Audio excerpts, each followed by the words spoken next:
আজকে যে বিষয়টা তোমাদের সাথে শেয়ার করতে যাচ্ছি সেটা হচ্ছে ডিড নিয়ে। এর আগে আমি ডু এবং ডাজ নিয়ে আলোচনা করেছিলাম, একটা লং ভিডিও দিয়েছিলাম, কারণ এই ভিডিওর ভিতরে আমরা ডু এবং ডাজ সম্পর্কে একদম ডিটেলস দিয়েছি। আর জীবনেও কারো সমস্যা হবে না ডু এবং ডাজ নিয়ে। সো বন্ধুরা, কিন্তু আজকে আমরা শিখব শুধুমাত্র ডিডের ব্যবহার। এই ডিড নিয়েও আজকের পরে থেকে আর কোনোদিন কারোর সমস্যা হবে না, কারণ কথা দিলাম এই ডিড আজকে যেভাবেই ব্যবহার করা হোক, যখন যেভাবে ব্যবহার করা হোক, সবগুলো আমরা শিখব, যে ডিডের 14 গোষ্ঠী শেষ করে দেব। যাক বন্ধুরা, দেরি না করে চলে যাই ডিড কোথায় কিভাবে বসে সেটা দেখে আসি। তাহলে বন্ধুরা, এখানে দেখো ডিড, ডিআইডি, এই ডিড কোথায় থেকে এসেছে? তাহলে আমরা এর আগে জানি যে ডু মানে কি? করা। ডু একটা ভার্ব, ডু মানে কি? করা। তার মানে এখানে ডু থেকে কিন্তু আমরা এখানে ছোট হাতে দিতে পারি, যেহেতু এটা ছোট হাতের ডিড, তাহলে ডিড। এই ডিডটা কোথায় থেকে এসেছে দেখো, যেহেতু আমাদের ডু মানে করা, আর ডু থেকে এটা হচ্ছে প্রেজেন্ট ফর্ম, আর এটা হচ্ছে পাস্ট ফর্ম। আর পাস্ট পার্টিসিপল কি আছে? ডু থেকে ডু, ডিড, ডান, এখানে ডানটা হবে। তাহলে ডানের ব্যবহার আমরা করি, সেটা হচ্ছে পারফেক্ট টেন্সে, এটা হচ্ছে past participle, past participle, past participle. I mean এটাকে আমরা বলতে পারি V1, এটাকে আমরা বলতে পারি V2, আর এটাকে আমরা বলতে পারি V3। তার মানে V1 এ বলছে প্রেজেন্ট ফর্ম, তাহলে প্রেজেন্ট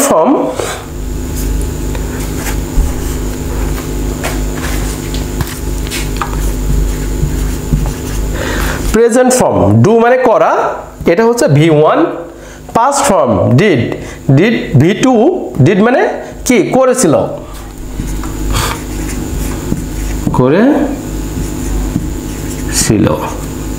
বা করেছিলাম।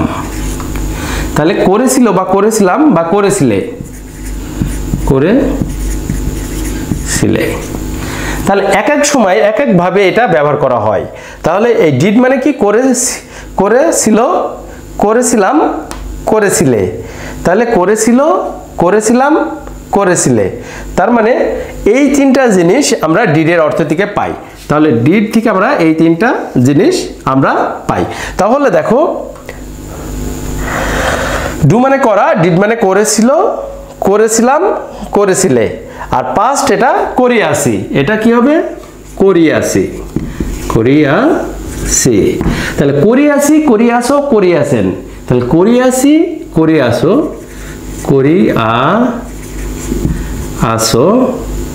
করিয়াছে, এই ক্ষেত্রে কিন্তু এটা পারফেক্ট টেন্সে ব্যবহার করব, এটা পাস্ট টেন্সে ব্যবহার করব, আর এটা প্রেজেন্ট করা। এই ডু মানে করা, করি, করে, তাহলে করা, করি, করে, করো। তাহলে এই ডু ভার্ব থেকে কিন্তু আমরা ডিড এসেছে, আর এই ডিডের থেকে এটা হচ্ছে কি? পাস্ট পার্টিসিপল, আর এটা পাস্ট ফর্ম, আর এটা হচ্ছে প্রেজেন্ট ফর্ম।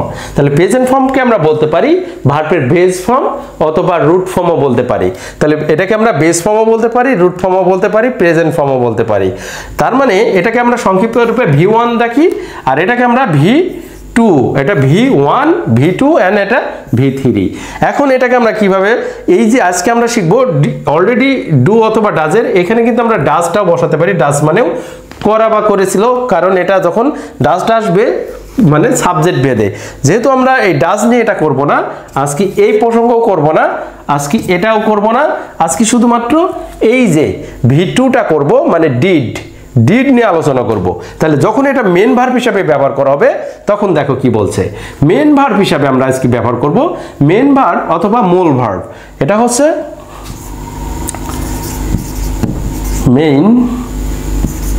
মেইন ভার্ব অথবা এটাকে আমরা বলতে পারি মূল ভার্ব। মূল ভার্ব। তাহলে মূল ভার্ব এটা কোথায় ব্যবহার করা হয়? এই ডিডটা পাস্ট ফর্মে ব্যবহার করা হয়। তার মানে আজকে আমরা পাস্ট ইনডিফিনিট টেন্সে এই ডিডটা ব্যবহার করা হয়। তাহলে পাস্ট ইনডিফিনিট টেন্সে শুধু ডিড ব্যবহার করা হয়। এই ক্ষেত্রে আমরা ডু থেকে কিন্তু আমরা ডিডটা নিয়ে আসছি, এটা ভার্ব হিসাবে, কিন্তু মূল ভার্ব মেইন ভার্ব হিসাবে, মূল ভার্ব হিসাবে কিন্তু ডিডটা বসছে এখানে। তাহলে আমরা এই মেইন ভার্ব হিসাবে কিভাবে বসে তাহলে আমরা দেখে আসি। এখন বলছে এই ডিডটা কিন্তু সব সাবজেক্টের ক্ষেত্রে, যেমন আমি করেছিলাম সেই ক্ষেত্রে কি হবে দেখো, আই ডিড। আই ডিড এর অর্থ হচ্ছে আমি করেছিলাম, আমি করেছিলাম। তারপরে যদি বলি উই ডিড এর অর্থ হচ্ছে আমরা করেছিলাম, আমরা করেছিলাম। তারপরে যদি বলা হয় যে ইউ ডিড এর অর্থ হচ্ছে তুমি করেছিলে, তুমি করেছিলে। তারপরে আরেকটা ইউ ডিড, এই ডিড এর অর্থ হচ্ছে তোমরা করেছিলে, তোমরা করেছিলে। তাহলে এইগুলো দেখো, এইগুলো কিন্তু মেন ভার্ব হিসেবে ব্যবহার করছি। এর গঠনটা আমরা যদি দেখি, এর গঠনটা যদি আমরা দেখে আসি, এর গঠনটা হবে কিরকম,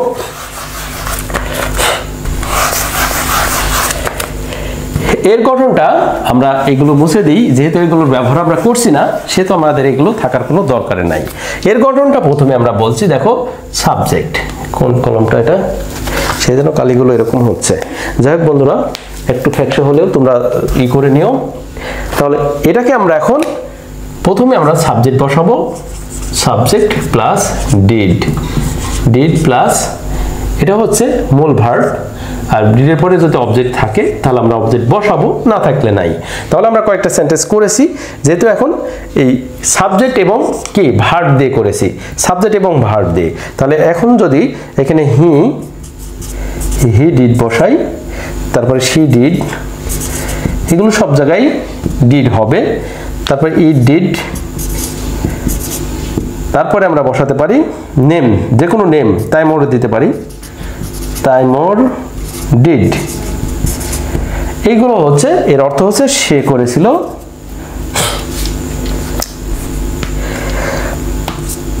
সে করেছিল। তারপরে এটাও হচ্ছে সে করেছিল, এটাও হচ্ছে এটা করেছিল। তারপরে এখানে বলতে পারি তাইমোর করেছিল,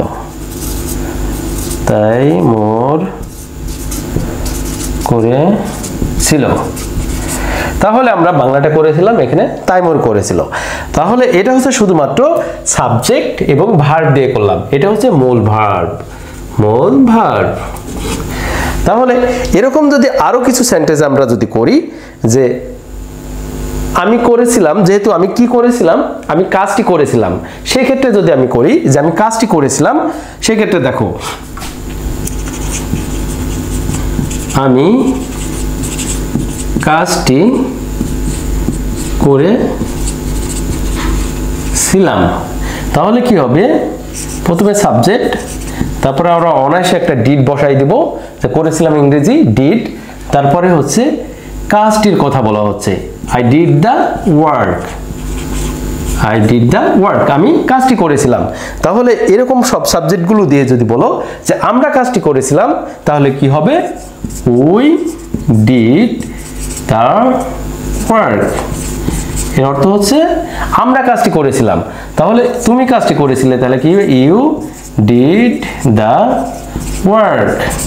আরেকটা হচ্ছে তুমি থেকে তোমরা কাজটি করেছিলে, তাহলে কি হবে, ইউ ডিড দ্য ওয়ার্ক। তারপরে হি ডিড দ্য ওয়ার্ক। তারপরে শি ডিড, যেহেতু এখানে দেটা বসাই নাই, দেটা আমরা এখানে বসাই দিতে পারি, দে ডিড। এই দে ডিডের অর্থ হচ্ছে তারা কাজটি করেছিল, তাহলে ডিড দ্য ওয়ার্ক। তারপরে ইট ডিড দ্য ওয়ার্ক। তারপরে আমরা বলতে পারি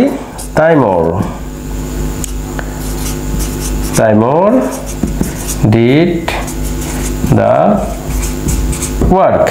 তারপরে এখানে আমরা দে বসাতে পারি, দে ডিড দ্য ওয়ার্ক। তাহলে বন্ধুরা এই যে সাবজেক্টগুলো ছিল, যে আমি কাজটি করেছিলাম আই ডিড দ্য ওয়ার্ক, আমরা কাজটি করেছিলাম উই ডিড দ্য ওয়ার্ক, তুমি কাজটি করেছিলে ই ডিড দ্য ওয়ার্ক, তোমরা কাজটি করেছিলে ই ডিড দ্য ওয়ার্ক, সে কাজটি করেছিল হি ডিড দ্য ওয়ার্ক, তারপরে সে কাজটি করেছিল শি ডিড দ্য ওয়ার্ক, এটা কাজটি করেছিল it did the work, Taimur কাজটি করেছিল তাইমুর ডিড দ্য ওয়ার্ক, তাহারা কাজটি করেছিল দে ডিড দ্য ওয়ার্ক। তার মানে এটা হচ্ছে মেন ভার্ব হিসেবে আমরা ব্যবহার করলাম। এখানে মেন ভার্ব হিসেবে যখন ব্যবহার করা হবে এটা কিন্তু ডিডটা, এই ডিডের অর্থ আসবে। এই ডিডের অর্থ কি এখানে লিখে দিয়েছি, দেখো এই তিনটা অর্থ এই ডিডের অর্থ আসবে যদি মেন ভার্ব হিসেবে আমরা কাজ করে থাকি। যখন আমরা মেন ভার্ব হিসেবে থাকবে তখন কিন্তু অবশ্যই এই ডিডের অর্থ থাকবে। এখন আমরা আসি যে যদি নেগেটিভ ভার্ব হিসেবে ব্যবহার করা হয় তাহলে এই ডিডের অর্থ আসবে কিনা। তাহলে আমরা এখন নেগেটিভ ইন্টারগেটিভ কিভাবে করে সেগুলো আমরা দেখব। তাহলে বন্ধুরা নেগেটিভ ইন্টারগেটিভ যদি বলা হয় যে যখন নেগেটিভ ইন্টারগেটিভ আসবে এর কোনো অর্থই আসবে না। তাহলে প্রথমটা আমরা যদি বলি সাবজেক্ট প্লাস এরপরে ডিড প্লাস তারপরে একটা নট প্লাস তারপরে এরপরে কি বসবে, এরপরে V1 প্লাস অবজেক্ট।